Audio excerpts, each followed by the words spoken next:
362 millions de masques chirurgicaux entreposés secrètement, sans même que le gouvernement ne soit au courant. Alors que le confinement a commencé depuis 2 semaines et que la France connaît une pénurie de masques, il faut attendre le 25 mars pour que l'exécutif découvre l'existence de ce stock astronomique.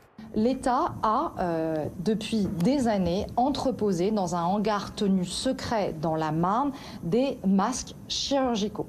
Ces stocks de masques, ils sont pour la plupart périmés. Ils datent des années 2000, parfois un peu plus récents, mais ils sont vieux. Puisqu'ils sont périmés, ce stock est voué à être détruit. 1,5 million de masques est donc brûlé entre janvier et mars. Santé publique France a fait examiner ces masques par la DGA, par l'ANSES, par toutes les autorités qui sont allées regarder les capacités d'une part de filtration du masque, savoir si ça protège du virus, et de respirabilité du masque pour savoir si le masque peut être porté. La sentence est tombée en 2018, ces masques n'étaient plus en état de protéger les soignants. Inutilisable pour les soignants, mais pas forcément pour le grand public. Le gouvernement a donc demandé un audit pour vérifier l'état de ces masques.